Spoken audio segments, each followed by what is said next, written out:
नमस्कार, आप सभी का स्वागत करती हूं भारत 24 पर। मैं हूं आपके साथ पूर्णिमा मिश्रा और वक्त है दहाड़ का।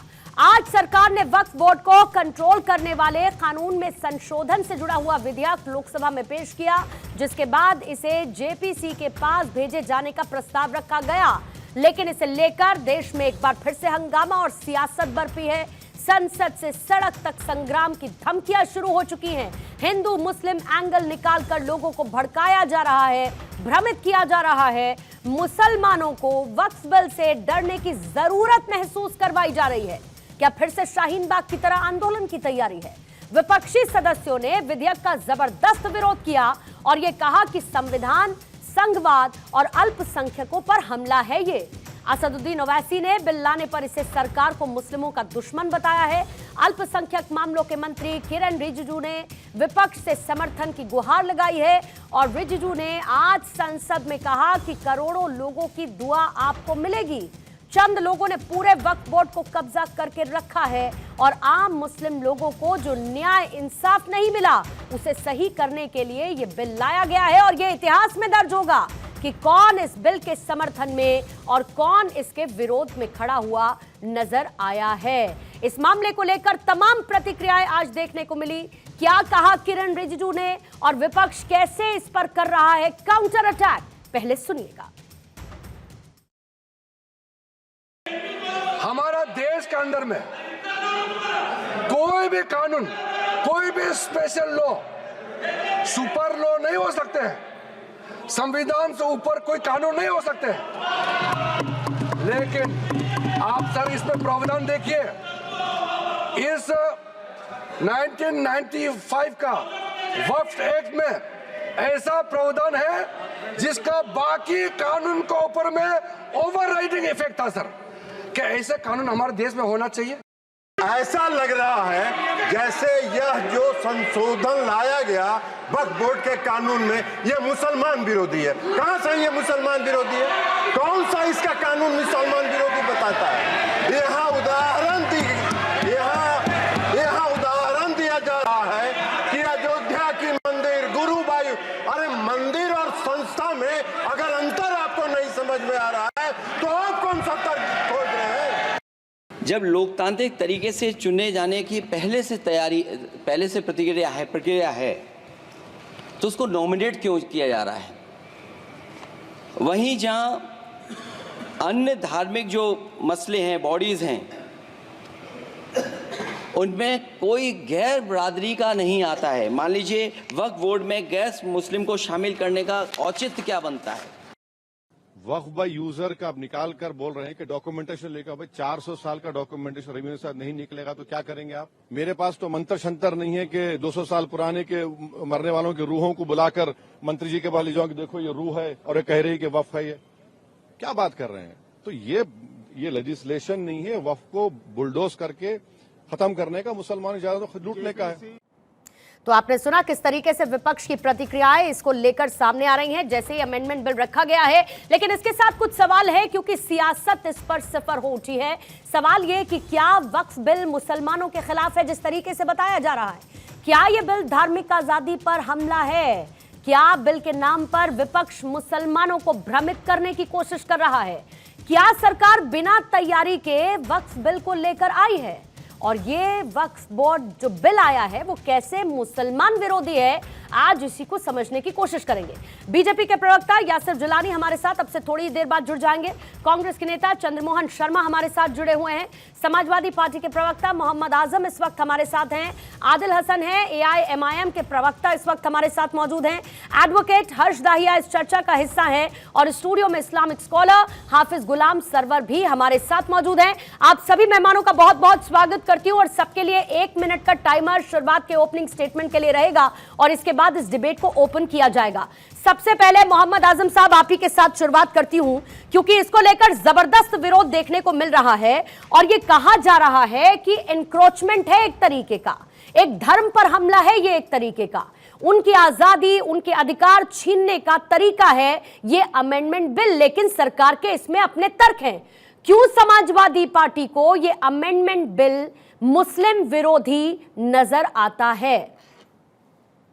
जी पूर्णिमा जी, ये freedom of speech, freedom of religion और जो फंडामेंटल राइट्स मिले हुए हैं मुस्लिम समाज को, उसका कहीं न कहीं वायलेशन कर रहा है। क्योंकि आर्टिकल 25 और 26 में इस बात का बाकायदा जिक्र है कि मुसलमान अपनी प्रॉपर्टीज का जो उनकी है उसका वो खुद मैनेजमेंट कर सकता है और अपने इंस्टीट्यूशन चला सकता है। तो क्या जो संविधान निर्माता थे उन्हें यकीनन इस बात का एहसास रहा होगा कि वो कौन सा पावर भारत के मुसलमानों को दे रहे हैं और उसका क्या इम्पैक्ट पड़ेगा। तो कहीं न कहीं सरकार ने मुस्लिम समाज को अपने उसमें कोशिश नहीं करी कि उनके साथ चर्चा करी जाए और इस बिल में जो जरूरत अगर है वो वक्फ बोर्ड में किसी भी तरह के सुधार की जरूरत है तो उसे मुस्लिम समाज से चर्चा करनी चाहिए थे, मौलाना हजरात से चर्चा जल्दी से काउंटर क्वेश्चन, जल्दी से काउंटर क्वेश्चन। आजम साहब, इस बात से तो तसल्ली होगी ना कि अब जेपीसी के पास जाएगा और जेपीसी के पास जाएगा तो उसमें आपकी पार्टी का भी रिप्रेजेंटेटिव होगा, तो कोई भी अगर दिक्कत है आपको इससे तो आप उसको रख पाएंगे सामने। इस बात की तसल्ली है आपको कि नहीं है? बिल्कुल ज्वाइंट पार्लियामेंट कमेटी हम लोगों की मांग थी कि भाई अगर एटलीस्ट आप वो नहीं वापस नहीं लेते हैं तो सेलेक्ट कमेटी, स्टैंडर्ड कमेटी या जीपीसी को दिया जाए। तो जीपीसी को जाना ठीक है, उसमें चर्चा होगी और सरकार को लगेगा कि हाँ ये चीजें गलत है, सरकार उसे वापस लेगी, हमें इस बात की पूरी उम्मीद है। ठीक है, ठीक है, मैं आती हूं आपके पास। 1 मिनट के लिए आना चाहूंगी चंद्रमोहन शर्मा जी आपके पास, और प्रभात रंजन भी, जेडीयू के प्रवक्ता इस वक्त हमारे साथ जुड़ चुके हैं। प्रभात जी आपका भी स्वागत करती हूँ। चंद्रमोहन जी आपके पास आते हुए क्विकली 1 मिनट का समय रहेगा। ये बताइए कि सरकार कह रही है कि हमने तो सच्चर कमेटी की जो सिफारिशें थी उसी को लागू किया। क्या आप मानते हैं कि सच्चर कमेटी की जो सिफारिशें थी वो भी मुस्लिम विरोधी थी, जैसा कि इस बिल को लेकर, इस अमेंडमेंट को लेकर आप लोग कह रहे हैं? देखिए, पहले तो सरकार को स्पष्टता देनी पड़ेगी। अगर सच्चर कमेटी के लिए किया गया था तो फिर इनको इनकी सफाई गोरी देने की इतनी जरूरत क्यों पड़ी? और अनुच्छेद 14, 15 और 25 के अनुसार संविधान के अंदर जो सिद्धांत उसके अंदर है उसकी परिभाषित के ऊपर अलग परिप्रेक्ष्य में क्यों जाना पड़ गया? और क्यों भारत की नीति के अंदर फूट डालने की जरूरत भाजपा को पड़ जाती है? वो हर बार एक धार्मिक अनुच्छेद और एक धार्मिक प्रतिबंध पर दो धर्मों को आपस में भिड़ाने की कोशिश क्यों करती है? क्यों सत्ता की कुर्सी की लालच के अंदर वो बार बार धर्म की राजनीति को सामने ले आती है? ठीक है, आदिल हसन साहब आपके पास आते हैं और एक ओपनिंग स्टेटमेंट आपको लूंगी। आदिल हसन साहब, इतनी ओवैसी साहब को इससे समस्या क्या है? सरकार जब ये कहती है कि जिनको न्याय नहीं मिला हम उनको न्याय दिलाने के लिए, हम लड़ने के लिए ये अमेंडमेंट लेकर आए हैं। और दूसरी सबसे बड़ी बात सर, ये तो आपको भी नहीं अच्छा लगेगा ना कि आपकी कहीं पर जमीन है और अचानक से आकर कोई उस पर अपना दावा ठोक दे कहते हुए कि अरे रुको, ये तो वक्फ की जमीन है और हम इसको ले भी सकते हैं और उसके बाद जो हमें इस जमीन का करना है हम वो भी करेंगे, क्योंकि इतिहास इस बात का गवाह है कि वक्फ की जमीनों के साथ हुआ क्या है। मैम, जो वक्फ ट्रिब्यूनल है, वक्फ बोर्ड है, वो एक तरह का स्टेट सरकार का अंग होता है। जरूर इंडिपेंडेंट आइडेंटिटी है लेकिन वो सरकार का अंग होता है। उसके सीईओ सरकार अपॉइंट करता है, उसके चेयरमैन का इलेक्शन होता है, वो एक ऑटोनोमस बॉडी है। लेकिन आप किसी इसमें इंटरफेयर कर रहे हैं तो आप जबरदस्ती इसमें मदाखलत कर रहे हैं। उसमें आप बतलाइए, हिंदू इंडोनमेंट बोर्ड है, बुद्ध इंडोनमेंट बोर्ड है, सिख इंडोनमेंट बोर्ड है, उस पर कोई कुछ नहीं बोलता है। आप गौतम बुद्ध बोधगया में गौतम बुद्ध जहाँ पे एनलाइटमेंट हुआ था उनका, लॉर्ड बुद्धा का, वो जो बोर्ड है उसमें कोई मुस्लिम नहीं रह सकता है। वहां अगर डीएम वहां का मुस्लिम है तो वहां नहीं रह सकता, नॉन मुस्लिम होगा। ये हर धर्मों का अपना नियम है। आप जबरदस्ती किसको ला रहे हैं? आप जो ट्रिब्यूनल का जो चेयरमैन जज होता है वो चीफ जस्टिस अपॉइंट करता है, उसके पावर पर आप रिटायर्ड जज को ला रहे हैं। अरे भाई, जो चीफ जस्टिस अपॉइंट करता है डिस्ट्रिक्ट जज को, उसको आप क्यों नहीं मान रहे? और आप डीएम ओवरबर्डन रहते हैं। डीएम सरकार का, डीएम जो भी रहता है वो सरकार का पिछलग्गू रहेगा। ठीक है, पिछलग्गू रहेगा या बिजी रहता है, ये दोनों में अलग अलग बातें हैं साहब। ठीक है, आदिल हसन साहब 1 मिनट आपका पूरा हो गया, फिर इसके बाद आप अपनी बात को पूरा कीजिएगा। मैं आती हूँ आपके पास। प्रभात रंजन जी, जल्दी से एक टेक आपसे लेते हुए ये मुझे बताइए कि किसी और धर्म के पास, आदिल हुसैन साहब भी अभी उसका जिक्र कर रहे थे, ऐसी कोई बॉडी होती है क्या? किसी और धर्म के पास ऐसी कोई बॉडी होती है क्या? ऐसी कोई असीमित शक्तियां होती है क्या जैसे कि वक्फ बोर्ड के पास हैं? और वक्फ बोर्ड एक बॉडी है ना, उस बॉडी में क्या सरकार को इंटरफेयर करने का कोई अधिकार नहीं है? देखिए, जो भी बॉडी संविधान के द्वारा जिसका गठन ही किया गया है, उस पर संशोधन करने का अधिकार सरकार के पास सीमित है। वह लोकसभा के माध्यम से और राज्यसभा के माध्यम से विधेयक पारित करके उस पर नियम बनाती है। और यह पहली बार कोई संशोधन नहीं हो रहा है वक्फ बोर्ड में। आप कई बार देखे होंगे 1954 में इसका गठन किया और पहला संशोधन 1955 में ही हुआ, 1993 में भी हुआ, 95 में भी हुआ और 2013 में भी इसमें संशोधन हुआ। क्योंकि बहुत बार ऐसा होता है कि वक्फ बोर्ड को बहुत सारी सरकारी जमीन मुहैया कराई जाती है। कहा जाता है कि इसके द्वारा इससे हुई हुई आय को आप गरीब छात्रों के बीच में छात्रवृत्ति के रूप में प्रदान करेंगे, गरीब लोगों को आप उससे रोजगार देंगे, महिलाओं को इससे आप लाभ देंगे। लेकिन एक बार बहुत सारी शिकायतें आती हैं और कई सारी सिफारिशें इसके विरोध में भी की गई है। अभी आप देखेंगे तो सच्चर कमेटी का भी यह रिपोर्ट था कि बोर्ड का गठन किया गया है, इसमें बहुत सारी अनियमितता पाई जा रही है। अच्छा सर का एक बार ऑडियो जरा करेक्ट करेंगे। ट्रिब्यूनल का भी गठन प्रभात जी आपका ऑडियो में एक बार करेक्ट करवाती हूँ। आपका 1 मिनट का टाइम लिमिट भी खत्म हो गया। मेरी ऑडियो मुझे बाउंस बैक कर रही है और आपकी भी ऑडियो डबल आ रही है। मैं लौटती हूँ एक बार और आदिल हसन साहब इस पर काउंटर करना चाह रहे हैं, लेकिन उससे पहले हाफिज गुलाम सरवर आपके पास आते हैं, फिर हर्ष दहिया आपके पास आऊंगी। हाफिज गुलाम सरवर साहब मुझे ये बताइए कि एक बार फिर से मुस्लिमों को डराने की कि तुम सुरक्षित नहीं हो, तुम्हारे अधिकार छीन लिए जाएंगे, तुम्हारे साथ दुर्व्यवहार हो रहा है, तुम्हें एक अलग नजरिए से देखा जा रहा है, ये सब कुछ प्रोपेगेंडा फिर से क्यों? और दूसरी साफ बात, वक्फ बोर्ड और वक्फ बोर्ड में अंदर खाने क्या कुछ हुआ, कितने विवादित केसेस हैं, किस तरीके से वक्फ बोर्ड में कुछ लोगों ने अपने अधिकारों का मिसयूज किया, ये सब तो आपको पता ही होगा, ये मुझे बताने की जरूरत नहीं है। और अगर संशोधन करने की जरूरत सरकार को लगती है जो पहले भी हुए हैं, तो इसमें मुसलमानों को डरने की क्या जरूरत है? नहीं, मुसलमान तो कहीं डर ही नहीं रहा। सवाल यहाँ जो है वो मैं कहता हूँ कि भारत में इससे बेहतर और क्या होगा कि जेपीसी के हवाले कर दिया। अब इससे ज़्यादा सरकार, कैसी पारदर्शी सरकार आपको चाहिए, कौन सा बिल चाहिए?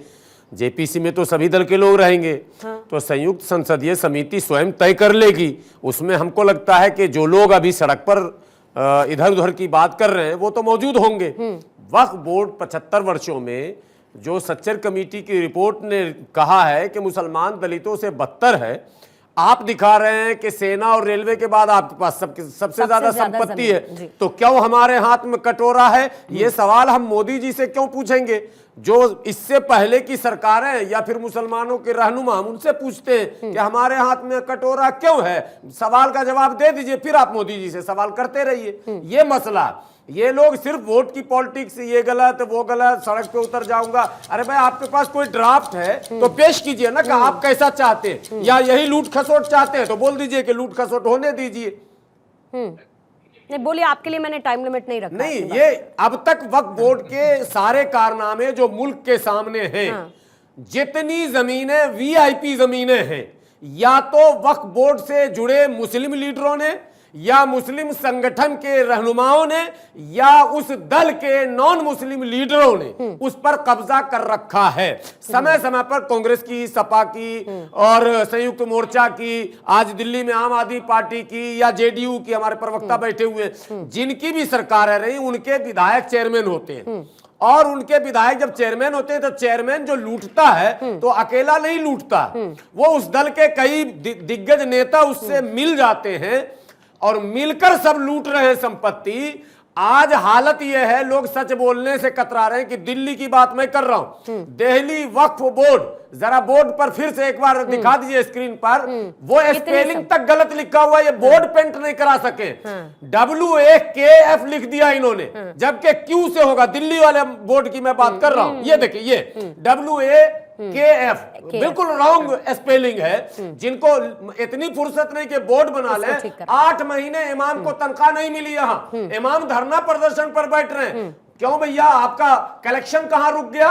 ये जो करोड़ों का कलेक्शन है, किराए आ रहे हैं, तमाम जगहों से सब चीज आ रहे हैं, ये हो क्या रहा? ठीक है, ठीक है। आदिल साहब जल्दी से अपना काउंटर रख लीजिए, फिर हर्ष जी आपके पास आऊंगी और साथ ही हमारे साथ प्रमोद स्वामी जी भी बीजेपी के नेता जुड़ चुके हैं, लेकिन पहले आदिल साहब अपना काउंटर रखेंगे क्विकली। जदयू के प्रवक्ता बैठे हुए, जदयू इस बिल का समर्थन किया। बिहार में हिंदू इंडोमेंट बोर्ड है, हिंदू न्यास बोर्ड और वक्फ बोर्ड है। आप नीतीश कुमार जी का आप पक्षपात देखिए कि वक्फ बोर्ड के चेयरमैन को राज्य मंत्री का दर्जा नहीं मिला है। नहीं, पक्षपात आपके सामने जो इस्लामिक स्कॉलर बैठे हैं साहब, आदिल साहब, आपके सामने जो इस्लामिक स्कॉलर बैठे हैं वो तो किसी पार्टी से ताल्लुक नहीं रखते ना। उनको नहीं बोल नहीं नहीं, मैं तो उनका जिक्र कर रही हूँ स्पेसिफिकली, क्योंकि सबसे ज्यादा रहनुमा आदिल साहब, जब सबसे बड़े रहनुमा आप मुसलमानों के बनते हैं, मेरी बात समझिए मैं क्या कहना चाह रही हूँ। मैं कहती हूँ कि आप बताते हैं कि आपको सबसे ज्यादा चिंता है मुसलमानों की, समाजवादी पार्टी कहती है कि नहीं हमें ज्यादा चिंता है, फिर कांग्रेस आ जाती है चलती हुई कहती है नहीं हमने हमेशा ध्यान रखा है, हमें सबसे ज्यादा चिंता है। लेकिन खुद हाफिज गुलाम सरवर यहां पर कह रहे हैं उनको कोई दिक्कत ही नहीं इससे, तो प्रोपेगेंडा क्यों सर? नीमा जी बोलने दीजिएगा। मेरा कहना है एंटीलिया जो बना है मुकेश अंबानी का घर, वो भी वक्फ प्रॉपर्टी में है, और जितने लाखों करोड़ों की जायदाद वक्फ की इंक्रोचमेंट है। मोदी सरकार आदिल भाई चेयरमैन के मिली भगत से हुआ है, यही तो मैं कह रहा हूँ। असेंबली में उठाया है, मौलाना ने सही बात कही, इंक्रोचमेंट मेरा हटा दीजिए, हम लोग किसी का पैसा नहीं चाहेंगे। वक्फ बोर्ड खुद सफिशिएंट रहता है, अगर कोई गलत किया जेल भेजिए ना भाई। 10 साल में किसी को जेल क्यों नहीं भेजा है मोदी सरकार? सरकार आपकी सीबीआई, आपकी ईडी, आपकी इनकम टैक्स, आपका हर कुछ आपका। ये जो आप सवाल को थोड़ा सा पलटिए, ट्रिब्यूनल आपका, चेयरमैन आपका, मेंबर आपका, सारे मुसलमान हैं, ये कौन से बेईमान मुसलमान थे कि हर सरकार को हमेशा अमेंडमेंट की जरूरत पड़ गई और सवाल वहीं के वहीं खड़े रह गए? और सबसे बड़ी बात गुलाम सरवर साहब, सबसे बड़ी बात यूनिवर्सिटी नहीं, सबसे बड़ी बात अस्पताल नहीं पूरे भारत में वक्फ बोर्ड का, बताइए वक्फ बोर्ड का सबसे बड़ी बात यह कि इस्लाम में हराम है ये सब कुछ, बिल्कुल हराम है। सबसे बड़ी बात कि ये सब कुछ इस्लाम में हराम है और उसके बावजूद हो रहा है, तो कैसे आपकी निगहबानी में सब कुछ हो रहा है, तब आपकी आंखें नहीं खुली? मैम जेल भेजिए। नहीं सारे चेयरमैन नहीं, आप क्या करेंगे? आप क्या करेंगे? सिर्फ बोलते रहेंगे?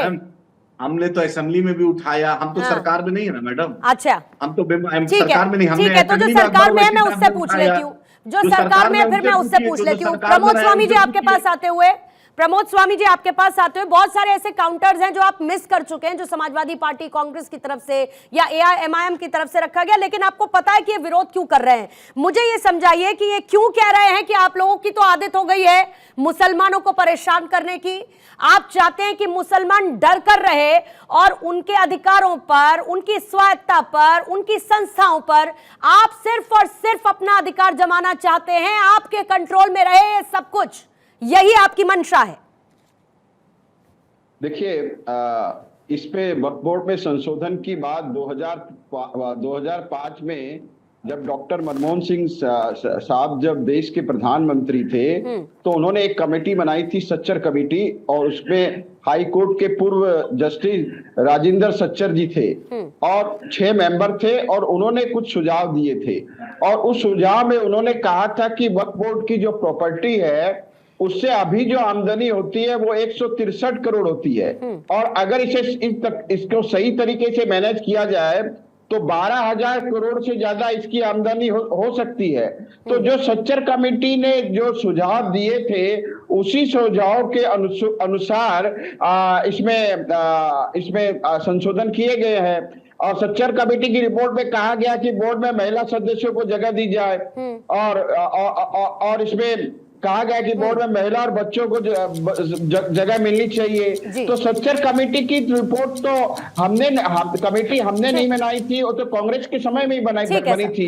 तो कांग्रेस के समय में सच्चर कमेटी बनी, और उसकी रिपोर्ट के आधार पर अगर इसमें कुछ सुधार हो रहे हैं, कुछ संशोधन हो रहे हैं जिससे कि अल्पसंख्यक समुदाय के भले के लिए हो रहे हैं, तो उसमें इसका जवाब मैं चंद्रमोहन जी से लूंगी। भी अपने सुझाव देने चाहिए और सुझाव अपने रखने चाहिए, सकारात्मक सुझाव रखने चाहिए, जिससे जो कमजोरियां हैं कमेटी की जो सिफारिश है उसको लागू किया जाए। इसीलिए जेपीसी की बात हो रही है ना, जेपीसी में सबका रिप्रेजेंटेशन रहेगा। लेकिन आपने जो कहा उसका जवाब चंद्रमोहन जी से लेने से पहले हर्षदाया आपके पास आते हुए, क्योंकि जो अचल संपत्ति है, मैं ऑन रिकॉर्ड संपत्ति की वक्फ की बात करती हूँ सर, जो कि 9 लाख एकड़ से ज्यादा की है, इनकी इनकम जो जनरेट होती है वो 200 करोड़ से कम की होती है। अब मुझे करेक्ट करिएगा अगर हाफिज गुलाम सरवर मैं गलत हूं किसी भी तरीके से, तो 200 करोड़ से कम की इनकी इनकम है। 9 लाख एकड़ से ज्यादा की इनकी जमीन है, कैसे हो सकता है?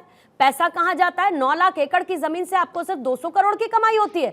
दूसरा, जो इनकी अचल संपत्ति है उसमें आंतरिक तौर पर जो मुकदमेबाजी चल रही है वो 5371 मामलों पर चल रही है, जो बाहरी मुकदमेबाजी है वो 7831 मामलों पर चल रही है। मतलब कहीं ना कहीं तो घपला हो रहा है ना, और अगर उसकी मॉनिटरिंग की जाती है तो फिर इसमें समस्या कैसी? फिर ये एक धर्म पर हमला कैसे? क्या ये किसी तरीके का इंक्रोचमेंट सरकार का आपको नजर आता है इस संस्था की स्वायत्ता पर? पूर्णिमा जी, मैं इसमें 2 बातें कहना चाहूंगा। मैं सर छोटू राम का फॉलोवर हूं, जो हिंदुओं के क्या कहते हैं दीन बंधु थे और मुसलमानों के रहबरे आजम थे। उन्होंने ये कहा था कि इस देश का हिंदू मुसलमान अलग नहीं है। मैं भी उसी तरीके से सारे मुद्दों को देखता हूं। जो भी मुसलमान, चाहे हिंदुस्तान का हुआ, चाहे पाकिस्तान का हुआ, बांग्लादेश का हुआ, कोई वो बाहर से आया हुआ नहीं है, वो हमारे ही भाई हैं, हमारा ही डीएनए सबका एक है। तो पहले तो इसको हिंदू मुसलमान का मामला बनाना ही नहीं चाहिए। इसको क्या किसी भी मामले को, ये सब हमारे भाई हैं जिनकी पूजा पद्धति बदली है। अटल बिहारी वाजपेयी भी कहते थे कि जो हमारे मुसलमान भाई है बस उनकी पूजा पद्धति बदली है, बट डीएनए तो हमारा ही है। वो सब आज मैं हिंदू हूं, हो सकता है मुसलमान हो सकते थे, हो सकता है सिख हो सकते थे, हो सकता है ईसाई हो सकते थे। हम सबको एक दूसरे को हिंदुस्तानी के तौर पे देखना होगा, पूरे इंडियन सब कॉन्टिनेंट को एक तौर पे देखना होगा।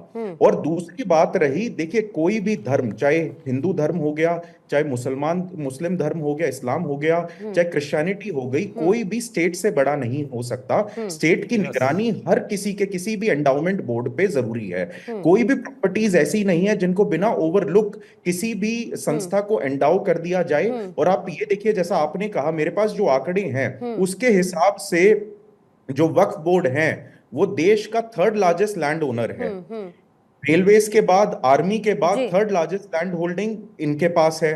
फिर भी हमारे देश के मुसलमान की हालत इतनी पिछड़ी हुई क्यों है? जो सरवर साहब ने भी कहा कि देखिए, जब हम इतने बड़े लैंड ओनर हैं वक्फ बोर्ड में, तो देश का मुसलमान तरक्की क्यों नहीं कर रहा? और बिल्कुल ओवरलुकिंग की जरूरत है कि क्या कोई संपत्ति सही तरीके से उपयोग हो रहा है, नहीं हो रहा है, क्या जो संपत्ति उनके पास आई है वो सही तरीके से एंडाउ की गई या नहीं की गई। तो बिल्कुल स्टेट का ओवरलुकिंग बहुत जरूरी है। स्टेट का हर धर्म से बड़ा हमारा देश नहीं, है। और सबसे बड़ी बात यह है कि कोई पहली बार थोड़ी इसमें संशोधन हो रहा है, इसमें संशोधन पहले भी हो चुके हैं। संशोधन मोदी जी ने क्यों मोदी जी ने क्यों किया? मसला यही आगे जा रहा है। मतलब अगर मैं इसको एक सेंटेंस में कहूं, अगर मैं इसको एक सेंटेंस में कहूं, मोहम्मद आजम साहब, आपको बिल से समस्या नहीं है, बिल लाने वाले से समस्या है कि ये बिल कैसे लेकर आ गए। असली समस्या तो इस बात की है आजम साहब।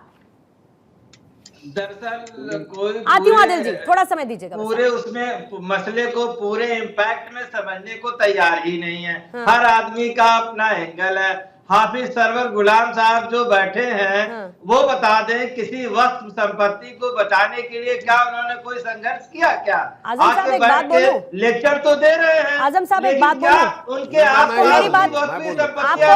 मेरी बात बहुत चुभ जाएगी, मेरी बात बहुत चुभ जाएगी गुलाम सरवर साहब, लेकिन सुनिए आजम साहब, बहुत चुभेगी आपको मेरी बात। भले ही ये मामला अलग हो, लेकिन आप ही के नाम के साहब के पास संपत्तियां कितनी और कहां से आई और कैसे कैसे कब्जाई गई, वो मुझे आपको बताने की जरूरत है क्या? बिल्कुल यही चाहते हैं आप। जौहर विश्वविद्यालय खोलने के लिए जो भी वैधानिक जरूरतें थी उसको पूरा करने, और ये बात अदालत को समझ में नहीं आई जो आप कह रहे हैं कि विश्वविद्यालय खोलने दे, इसलिए ये भी एक राजनीतिक द्वेष है जो भाजपा राजनीतिक द्वेष है या राजनीतिक फायदे के लिए प्रोपेगेंडा फिर से सेट करने की कोशिश है आजम साहब? ये मुझे बताने की जरूरत थोड़ी है।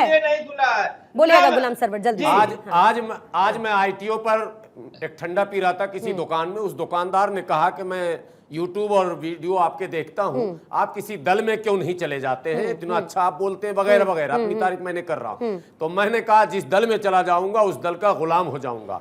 आजम साहब बुरा नहीं मानेंगे, हाफिज गुलाम सरवर मेरा नाम है। फिर से सर्च कर लेंगे, दिल्ली की धरती पे हमसे ज्यादा धरना प्रदर्शन करने वाला कोई चेहरा ही नहीं है जो जंतर मंतर, मंडी हाउस, सुप्रीम कोर्ट और तमाम मुद्दे और वक्फ बोर्ड पर माफ करेंगे आजम साहब, आप चूंकि पार्टी के नेता हैं और आपके नाम के जो दूसरे नेता बड़े साहब जो अभी जेल में है उनके घर भी मैं गया हूँ और उनका सर्वे भी किया हूँ, जवाहर यूनिवर्सिटी का भी और उसके साथ उतरने की कोशिश किया हूँ, समाजवादी पार्टी के लोग ही आगे आते हैं वहाँ भी, इसलिए ये पुष्टिकरण की जो राजनीति आप छोड़िए, जो भाजपा छोड़िए, आप परिक्रमा कीजिए, अल्लाह के रास्ते मुसलमान को बख्श दीजिए। अगर कोई सरकार मुसलमान के लिए कोई निर्णय लेती है उसे लेने दीजिए, आपत्तियां जब सामने आएंगी हम लोग ड्राफ्ट देंगे सरकार को, हम देंगे ड्राफ्ट, सारे लोग देंगे, आप अखिलेश जी की पॉलिसी पर आगे बढ़िए। नहीं और उसमें भी नहीं और उसमें भी गुलाम सरवर साहब, आजम साहब सुनिए, उसमें भी लगातार आज किरण रिजिजू ने इस बात का जिक्र किया कि कल देर रात मेरी मेल मुलाकातों का सिलसिला जारी रहा।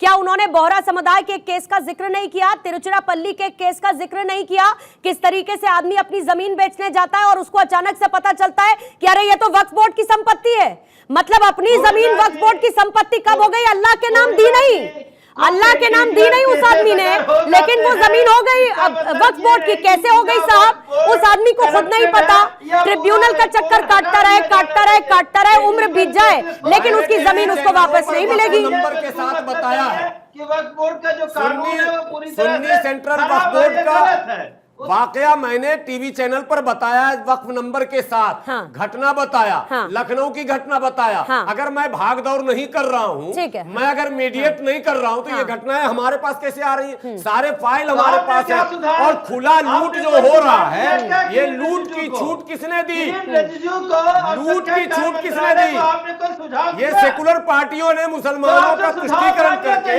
मुट्ठी भर मुसलमानों को लाभ दिया गया, मुट्ठी भर मुसलमानों को लाभ दिया गया। ये लाभ गरीब मुसलमानों को मिल रहा था। वक्फ का उद्देश्य है गरीब, यतीम, बेवा, जो मार्जिनलाइज्ड सेक्शन है उसके लिए है। और हो रहा है क्या वैसा? ये गरीब लोग जो है असल में हो नहीं पा रहा ना, सेक्शन ने इसका फायदा ले लिया और सब लोग खामोश और फिर कहते हैं कि 14 और 19 के खिलाफ है वक्फ एक्ट के, फिर उसके बाद उसका हवाला देते हैं, लेकिन जो उसका असली मायना था, जो उसके गठन का आधार था, आपने उसको तो पूरी तरह से सिफर कर दिया ना, वो हो ही नहीं पाया। बहरहाल प्रभात रंजन जी के पास में आऊं, आदिल हसन साहब डिबेट में होना, मैं तो प्रॉपर्टी पर आप बात कर रहे हैं, हम इंक्रोचमेंट है, सरकार की नियत है तो एक एसआईटी बना दे, सुप्रीम कोर्ट के सिटिंग जज के तहत बना दे, जो भी इंक्रोचमेंट छुटा दे, जो भी गलत किया भ्रष्टाचारी को जेल भेज दे। इतनी मोदी सरकार को मोहब्बत है मुसलमानों से तो हज कमेटी में जो भ्रष्टाचार है उसकी सीबीआई जांच करा दे, pre matric post matric scholarship जो क्लास 1 से शुरू होनी चाहिए वो 9-10 से उसको शुरू करा दे क्लास 1 से, और अंटिलिया जो मुकेश अंबानी कब्जा किए वो दिलवा दे। भाई इनके तो बहुत अच्छे दोस्त हैं, मोदी जी शादी में जाते हैं, पूरा गले लगते हैं। अगर मुसलमानों का बजट बढ़ा दे, जामिया का और अलीगढ़ का बीएचयू की तरह बजट बढ़ा दे, सिर्फ दिखावा क्यों करते हैं पार्लियामेंट में? जब हिंदू एनवायरमेंट बोर्ड में, बुद्धिस्ट एनवायरमेंट बोर्ड में, सिख एनवायरमेंट बोर्ड में दूसरे धर्म के लोग नहीं रह सकते, तो फिर वक्फ बोर्ड में हम नॉन मुस्लिम क्यों ला रहे हैं? ये आप फसाद कराना चाहते हैं। आपकी समस्या क्या है इससे हसन साहब? एग्जैक्ट समस्या बताइए मुझे। आप सुनिए, नमाज पढ़ने का तरीका, मैडम आप एंकर हैं, आप जर्नलिज्म में एक्सपर्ट हैं। अब कोई आदमी, कोई पेंटर को ला दिया जाएगा तो वो पेंटिंग करेगा ना, जर्नलिज्म नहीं ना कर सकता है। जिसकी जो संपत्ति है वही संपत्ति चलाएगा, जबरदस्ती दूसरे को क्यों लाया जा रहा है? ये आप तो ये आपने तय कर लिया कि सारी संपत्ति उन्हीं लोगों की है? मैडम ये संपत्ति सरकारी होती है, ये किसी के पिताजी की नहीं है। लेकिन रहती तो अंडर कंट्रोल वक्फ बोर्ड के है ना। अंडर कंट्रोल किसके रहती है? वक्फ बोर्ड अंडर कंट्रोल किसके रहती है? अंडर कंट्रोल किसके रहती है? तो उसकी मॉनिटरिंग अगर अधिकारी लेवल का आदमी करेगा तो क्या समस्या है? मैम अधिकारी पहले भी रहता है, ज्वाइंट सेक्रेटरी लेवल का ऑफिसर सीईओ रहता है, कोई क्लर्क नहीं रहता है। तो नहीं, आपको दिक्कत, मैंने आपसे पूछा कि एग्जैक्ट समस्या किस बात की है? आप इसमें गैर मुस्लिम कोई शामिल हो जाएगा तो आपको इस बात से समस्या है, मुस्लिमों के अधिकार छिन जाएंगे, वक्फ बोर्ड का जो सोल राइट है हर एक डिसीजन पर वो छिन जाएगा क्योंकि कोई ऊपर बैठा देख रहा है, इससे समस्या, ये मनमानी नहीं कर पाएंगे आप। सबसे बड़ी समस्या इस बात से सुनिए पूर्णिमा जी, हाँ। चीफ जस्टिस ऑफ इंडिया के सुपरविजन में आप इसका इंक्रोचमेंट की जांच करवा लीजिए, करप्शन हाँ। की जांच करा लीजिए, हम उसका इस्तकबाल करेंगे। हाँ। लेकिन आप ऐसा कानून मत लाइए जिसमें आप सिर्फ फंसाने वाला, फसाद कराने वाला कर रहे हैं। हाँ। आप चीफ जस्टिस से करवाइए ना जांच, हाँ। हम उसके लिए तैयार हैं, लेकिन आप ऐसा नहीं लाइए अच्छा। जिसमें फसाद हो, जिसमें लड़ाई हो, हाँ। जिसमें जबरदस्ती लोग कंफ्यूजन पैदा प्रभात करें। रंजन जी, ये कौन सा फसाद सरकार खड़ा कर रही है? कंफ्यूजन क्यों क्रिएट कर रही है? इनसे पूछिए कि बिहार में वक्फ बोर्ड को चेयरमैन को राज्य मंत्री का दर्जा क्यों नहीं मिला, पूछिए। ठीक है, जवाब देने दीजिए। हाँ। क्योंकि आगा बोहरा जो संप्रदाय के लोग हैं वो अभी इसके विरोध में है, कह रहे हैं कि यह जो मुस्लिम वक्फ बोर्ड है हम लोगों के साथ न्याय नहीं करती, हमारे जमीनों पे वह कब्जा करती है और कहती है कि यह जमीन जो है वो वक्फ बोर्ड की जमीन है, ना इसे आप बेच सकते हैं, ना इसके ऊपर आप अपना कोई संस्थान खड़ा कर सकते हैं। यह जो संशोधन लाया गया है आगा खान कल के लिए भी लाया जाता है, उनकी भी भरपूर शिकायत है। बिहार का बताइए ना, आप बिहार में चेयरमैन को राज्य मंत्री का दर्जा क्यों नहीं मिला? भाई आपको मंत्री बनना है या लोगों के साथ न्याय करना है, पहले ये बता दीजिए। हिंदू न्याय बोर्ड को मिला और बिहार में वक्फ बोर्ड को क्यों नहीं मिला? नीतीश कुमार ने क्यों नहीं दिया, बताइए। क्या उन गरीब नीतीश कुमार ने क्यों नाइंसाफी की है? आदिल साहब, फिर जब जांच होगी ना तो पूरे आपके हैदराबाद में जमीनें किस किस के पास हैं, कितनी कितनी जमीनें हैं, हम उसमें हैदराबाद कितनी में हम वक्फी तैयार जमीनें हैं, सब जांच के लिए फिर तैयार जांच में हैं। फिर वो भी बात सामने आएगी। मैम हैदराबाद में फिर जांच में फिर वो भी बात सामने आएगी। औने पौने दाम में जमीनें बेच देना, उसका प्रॉफिट अपनी जेब में डाल लेना, ये सब कुछ क्या अनियमितताएं नहीं हुई? और मैं कह रही हूं कि क्यों आप कहते हैं कि बाद में कार्रवाई करें ना, गिरफ्तार करें क्या? अरे उससे पहले क्यों ये सब अनियमितताएं हुई? इस्लाम में हराम होने के बावजूद वो बेजा पैसा अपनी जेब में क्यों डाला गया? उसका जहां पर इस्तेमाल होना चाहिए वहां पर क्यों नहीं हुआ? सिर्फ 200 करोड़ की इनकम क्यों है, इतनी लाख संपत्ति होने के बावजूद भी? ये लोग अपने ऊपर अंकुश नहीं रखना चाह रहे हैं, चाह रहे हैं कि सरकारी नियंत्रण किसी भी तरीका से न रहे, क्योंकि आप देखेंगे पहले भी जब इनका बोर्ड ट्रिब्यूनल अगर कोई फैसला दे दे तो उस पे ना तो हाई कोर्ट ना सुप्रीम कोर्ट ना कोई यानी लोग वहां भी नहीं जा पाते हैं, नहीं जा सकते, या इस ट्रिब्यूनल का तो सबसे बड़ा ड्रॉबैक देखा गया वही देखा गया। सच्चर कमेटी रिपोर्ट साफ कही है, हजारों करोड़ एकड़ का जमीन, हजारों करोड़ का जमीन बोर्ड के पास है। हाँ। अगर वह चाहे तो मुस्लिम संप्रदाय का पूरी तरह से गरीबी दूर किया जा सकता है। ठीक है, ना तो यहाँ पे थोड़ा सा क्विकली रखेंगे जवाब। अंतिम के मेरे पास सर 3-4 मिनट बाकी है, इसलिए जल्दी जल्दी मैं सबसे एक एक प्रतिक्रिया लेना चाहूंगी। चंद्रमोहन शर्मा जी, आपके पास आते हुए आप ये सोचिए कि इसमें तो अधिकारों को बढ़ावा दिया जाना है ना, किसी के अधिकार छीने थोड़ी जा रहे हैं। पहले किसी भी तरीके की अगर कोई आपत्ति होती थी तो सिर्फ आप ट्रिब्यूनल जा सकते थे, अब तो अच्छी बात यह कि आप रेवेन्यू कोर्ट जा सकते हैं, आप सिविल कोर्ट जा सकते हैं, आप हाई कोर्ट में अपील कर सकते हैं। कुल मिलाकर जो बदलाव किए जा रहे हैं वो तो फैसलों को बढ़ाने वाले बदलाव है ना, वेलकम कर लीजिए सर। या सिर्फ मोदी सरकार लेकर आई है इसीलिए विरोध कर देना है और ये कहना है कि मुसलमानों को डरा रही है सरकार? देखिए पूर्णिमा जी, आपकी बात का जवाब इस बात से आता है कि भाजपा को जो बिल लेके आ रही है उसके अंदर सच्चर कमेटी वाली रिपोर्ट की बात आ रही है। हाँ। यानी माने ये हुआ कि भाजपा जो बिल पेश करने जा रही है वो कांग्रेस का बिल है, वो भाजपा का बिल नहीं है। और भाजपा का अगर बिल होता तो भाजपा के सांसद जिन प्रवृत्ति के साथ सदन के अंदर बैठ के एक सांसद के प्रति भावना रखते हैं, वो तो उनका मुस्लिम प्रेम जग जागी तक दिखता है। अब पहले तो ये डिसाइड कर लें भाजपा के नेता प्रवक्ता कि ये बिल वो ला रहे हैं या वो कांग्रेस के द्वारा संशोधन करे हुए बिल को लेके आ रहे हैं। पहले तो करेक्ट कर लें ये ऊपर से नीचे तक, क्योंकि ये अभी तक करेक्ट नहीं कर पाए हैं कि ये बिल हम लेके आ रहे हैं, मोदी जी लेके आ रहे हैं। इनको लगता है आप अभी तक कुछ समझ नहीं पाए, तय नहीं कर पाए। मैं तो समझ गया हूं, तभी तो मैंने जवाब बोला ना, इसी में उलझे रहिए, बोलना पड़ रहा है, इसी में उलझे रहिए। नहीं, मैं उनके पास जाऊंगी तो वो भी बोलेंगे और वो बहुत लेट कनेक्ट हुए, वो बहुत लेट कनेक्ट हुए साहब, इसीलिए शुरुआत आपसे की थी। उनके पास मैं जाऊंगी तो वो बोलेंगे। प्रमोद जी जवाब दे दीजिए जरा, प्रमोद जी जवाब दे दीजिए इनके काउंटर का क्विकली।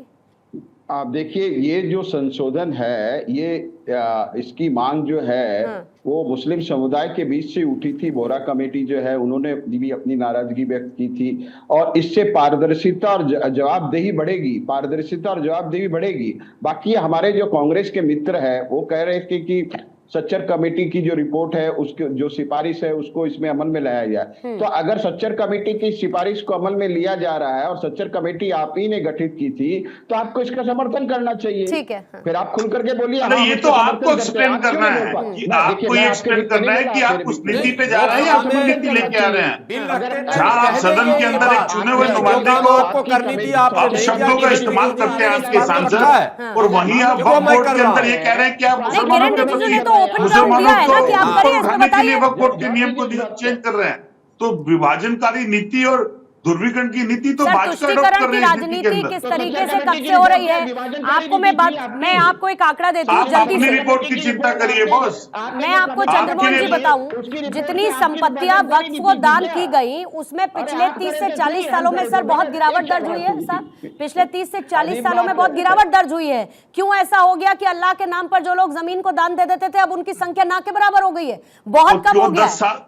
क्यों 10 साल लग गए इनको इसी बात के ऊपर अरे ले वापस आए फिर ना, आकर तीसरी सच्चर बार उसी सरकार ने पुराने इन्होंने ही लगे बना पड़ ली, गया। जो लेकर और आते फिर हैं आप उसी उसका विरोध प्रश्न करते के ऊपर मैं हैं। फिर दोबारा जेपीसी के प्रश्न पास जा रही है, करता उसमें हूं आप खुश नहीं है कि एक चुने हुए सांसद को एक चुना हुआ सांसद भरी सदन के अंदर अपमानित जब कह रहा है। गुलाम सरवर साहब एक क्लोजिंग कमेंट चंद्रमोहन जी, क्या विपक्ष कोई बेहतर सलाह नहीं दे सकता है, केवल विरोध ही कर सकता है? अगर आपके पास कोई ड्राफ्ट है, कमेटी के अंदर मैं कह रहा हूं अगर आपके पास कोई ड्राफ्ट है तो जरा पेश कीजिए। अब तो जेपीसी में आपको भी मौका मिलेगा ना, तो आप उसमें बात रखिए ना कि जो जिन बिंदुओं की ओर आदिल साहब ने इशारा किया है, आप उस बिंदु को उठाइए ना। अच्छा, देखना चाहते हैं क्या आजम साहब की बात 30 सेकंड सुनूंगी मैं। आजम साहब जल्दी से 30 सेकंड में अपनी बात। रिजर्वेशन देने जा रही है।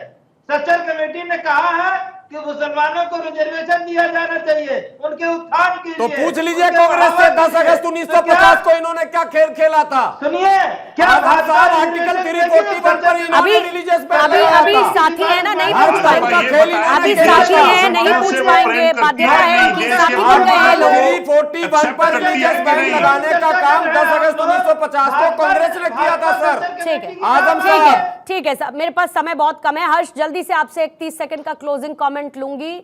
अधिकारों के लिहाज से और केसेस के लिहाज से ट्रिब्यूनल के अलावा सिविल कोर्ट, हाई कोर्ट जाने की जो अब अधिकार इसमें बढ़ते हुए नजर आए, ये एक तरीके से बेहतर कदम है, क्योंकि ये समझ ही नहीं आता आदमी को कि ट्रिब्यूनल से अगर रिजेक्ट हो गया और उनके हक में फैसला नहीं आया तो आप कहीं अपील नहीं कर सकते थे।